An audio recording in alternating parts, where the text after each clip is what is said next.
오사카에서 혼자 밥 먹기. 네. 제가 블로그 보니까요. 네. 그거 포스팅 굉장히 많이 올라오고 있더라고요. 네네. 혹시 뭐 먹는 것도 되게 좋아하셔가지고. 사실 아니 반대로 오히려 네. 여행에서 네. 그 책의 서문에도 제가 썼는데 네. 사실 여행에서 제가 가장 이제 후순위를 뒀던 게 사실 먹을 것이에요. 왜냐면 순위로? 예, 네. 왜냐면 어릴 적부터 좀 배낭여행 하다 보면은 돈을 아끼는 것이 좀 버릇이 돼서 맞아요. 잠잘 곳 네. 아끼고 네, 먹을 것 맞아요. 아끼고 교통비 아끼고 이러다 네, 보니까 맞아요. 먹는 것은 그냥 배만 채우고 에너지만 내면 된다 맞아. 이런 수준으로 갔다가 네. 이제 어떻게 보면 사업으로서 여행을 하다 보니까 먹는 것도 굉장히 중요하고 중요하죠. 네. 그곳의 먹거리도 굉장히 중요하다는 생각이 들면서 네. 한 달 살기를 하다 보니까 이게 먹을 것도 굉장히 중요해서 그렇죠. 그거를 그냥 내가 한 달 살기만 하면 좀 아쉬우니까 그 컨텐츠로? 시간이 아깝고 네. 그래서 그 이야기로 이제 책을 한번 집필을 네. 해서 저도 교통비도 아깝고 그래서 몇 킬로를 걸어 다녔어요. 맞아요. 진짜 버스 배낭여행 하다 정거장, 보면 버스 정거장 막 한 6개, 7개, 그냥 걷지 뭐. 이렇게 되고. 그리고 막 먹는 것도 아까우니까. 빵 쪼가리 사 먹고 빵 쪼가리 사 먹고. 누텔라 그냥 사과 씻어서 그냥 사과 먹고 그랬던 기억이 나는데. 맞아요. 근데 좀 아쉬워요. 왜냐면은 수천 년 동안 거기 민족이 이제 요리나든가 이런 먹을 것에 대한 게 이게 계속 발달되어 왔던 거기 때문에 그런 거에선 좀 돈을 썼어도 괜찮지 않았으려나 하는 생각이 많이 들었거든요. 다 기회 비용이죠 뭐. 그 돈으로 딴 걸 했을 겁니다. 아까 좀만 얘기를 이어가면 그래서 지금도 그 코로나 때문에 일을 좀 한 6개월 정도 오래 쉬고 있기 때문에 책을 지금 준비를 하고 있고요. 지금은 이제 제가 여름마다 가는 알프스에 대해서 알프스 산에 대한 에세이를 좀 써서 이제 일단은 투고를 하는 형식으로 해서 출판사들이 받아주면 이제 출판사를 통해 내고 안 되면은 올해 연말에라도 이제 개인적인 독립 출판을 할 계획이고요. 알프스 산에 대해서 어떤 내용이 들어간 책인가요? 알프스 산이 이제 알프스 산 하면 뭔가 되게 하나의 산으로 느껴지지만 산맥이고 엄청 많은 그 안에 산들이 있기 때문에 제가 그 안에 있는 산들을 굉장히 많이 가봤어요. 뭐 지금 말씀만 해드리면 뭐 몽블랑, 뭐 체르마트, 융프라우, 체르마트 그 다음에 뭐 디나르 알프스라고 또 발칸반도에 있는 조그만 알프스 산맥들이 있거든요. 그런 데까지 다 망라해서 알프스 곳곳에 대한 정보와 그리고 저 개인적인 느낌 그런 에세이들을 좀 담아보려고 하는 거고. 일본 오사카에서 아까 혼자 밥 먹기에서부터 여기까지 얘기가 이어지고 있는데 고독한 미식가라는 프로 아시나요? 네, 알죠. 그거를 혹시 카피하신 거 아닌가? 카피를 안 했다고는 할 수 없지만 되게 재밌거든요. 사실 뭐 이 책이 만들어진 계기는 제가 첫 책을 썼던 출판사에서 혼자 밥 먹기라는 이제 시리즈로 이제 낼 계획이 있다고 하셔서 그래서 첫 책이 이제 베트남 하노이 편이 있었고 제가 쓴 건 아니지만 이제 딴 작가분이 쓰셨고 그다음 두 번째 편으로 제가 이제 오사카 편을 이제 맡아서 하게 된 거고. 그 이제 그 이후에 시리즈가 계속 나올 계획이었는데 아마 제 기억으로는 그 뒤로 딴 책은 안 나오고 있는 것 같고, 그래서 그 혼밥이라는 게 아무래도 지금 뭐 유행하잖아요. 그렇죠. 혼자 뭔가 하는 그런. 그래서 그 시류에 맞춰서 썼던 건 맞습니다. 혹시 개인적으로 요새 이제 해외로 나갈 수 없으니까 국내 이제 여행객들이 이제 캠핑을 많이 다녀서 캠핑 용품이 없어서 못 팔 정도라고 해요.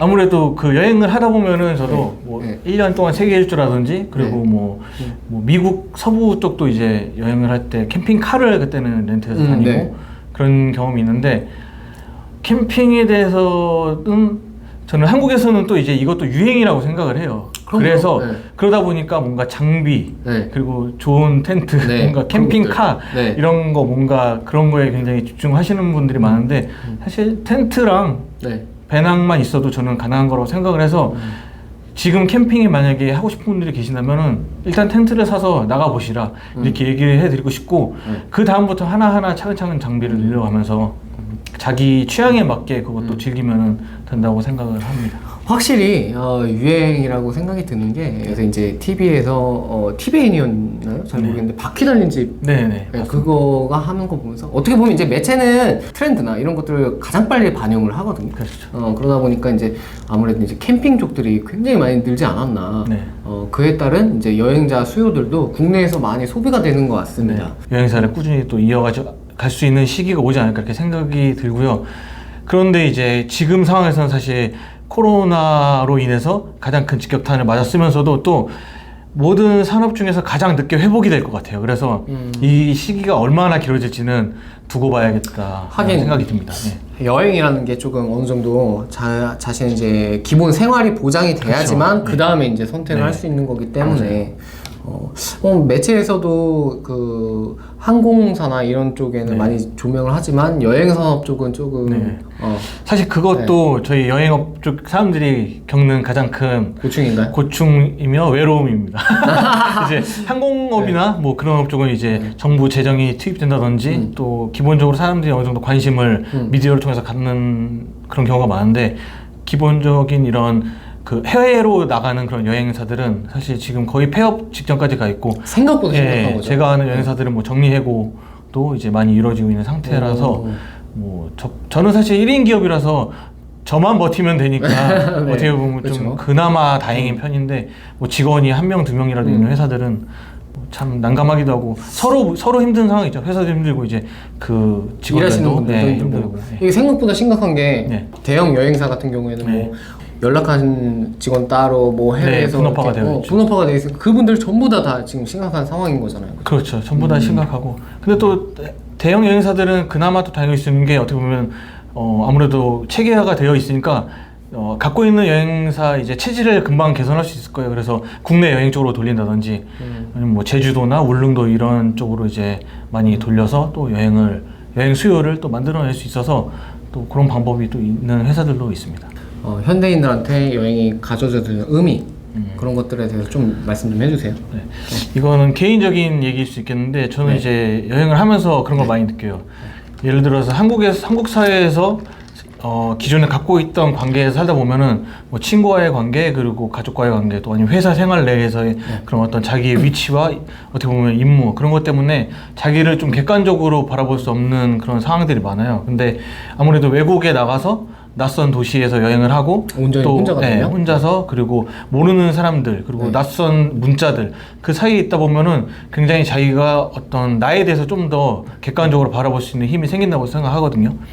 한국에서는 내가 뭐 원래 가던 카페 내가 좋아하는 것들만 찾다 보다 보면은 그렇게 될 수 있지만 외국에서 이제 여행하다 보면은 내가 전혀 몰랐던 나의 취미를 발견한다던가 예를 들어서 이런 그림도 내가 좋아하네 내가 이런 자연 환경도 좋아하네 이러면서 좀 더 자기를 객관적으로 바라볼 수 있는 그런 힘이 생긴다고 생각을 하고요. 또 이제 바깥 외부적인 환경으로 보다 보면은 어떻게 보면 거기에서 내가 겪어보는 사람들 그 사람들 통해서 간접적으로 어떤 새로운 삶을 체험해 본다고 해야 되나? 내가 몰랐던 인생 그러면서 이제 한국 사회에서 평범하게 주어진 그리고 정답이라고 어떻게 보면 생각하면서 살아왔던 것들이 거기서 본 인생을 이제 간접적으로 경험하면서 이렇게 다양하고 다른 인생도 틀린 것이 아니고 조금 차이가 있는 거구나 이런 생각을 그런 것을 경험할 수 있다고 이렇게 생각을 해요. 그래서 그런 것들이 제가 지금 좀 길게 설명으로 풀었지만 어떤 여행에서 얻을 수 있는 큰 의미가 아닌가 이렇게 생각을 합니다. 강 대표님이 이제 생각하시는 인생의 마지막 목표 이런 것들이 있을까요? 나이 먹기 전에 사실 지금 어떻게 보면 여행업을 제가 4년 이제 여행사를 3년 다녔고 그 다음에 여행업 개인 4년을 해서 7년 차 정도 하고 있는데 한 뭐 20년 30년 이렇게 앞으로 꾸준히 하고 싶은 생각이 들어요. 그리고 제가 이 얘기는 옛날에 세계 일주할 때도 제가 했던 얘기 중에 하나가 뭐 여행이 굉장히 좋아서 취미가 됐고 또 일로서도 하고 있지만 뭐 나이가 먹어서도 여행을 하는 사람들 곁에 있고 싶다 이런 얘기를 한 기억이 있어요. 그래서 꾸준히 여행하는 사람으로 남고 싶고 뭐 이게 어떤 하나의 사업으로서 또 잘 됐으면 좋겠지만 다양한 뭐 활동을 하면서 이렇게 성장했으면 좋겠습니다. 거의 이제 마무리 단계에 왔는데요. 지금까지 말씀하신 것 중에 혹시 뭐 좀 더 부연 설명을 하고 싶으시거나 저도 이제 그 여행하면서 이제 다양한 활동을 하면서 책도 쓰고 뭐 하는데 지금은 시간이 많기 때문에 저도 유튜브를 하나 준비를 하고 있어요. 유튜브 채널이요?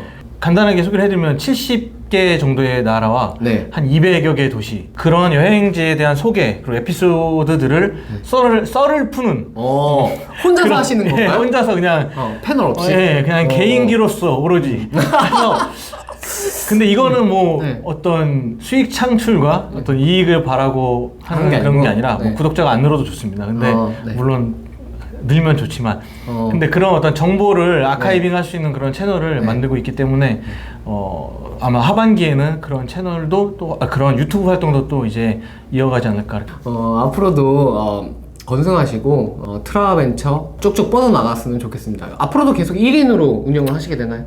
네, 아무래도 지금 이런 코로나 상황에 직원을 쓸 수 있는 상황은 멀어진 것 그렇죠. 같고 예, 혼자서 열심히 해보도록 하겠습니다. 뭐, 예. 알겠습니다. 여기서 인사를 드리도록 해야 될 것 같아요.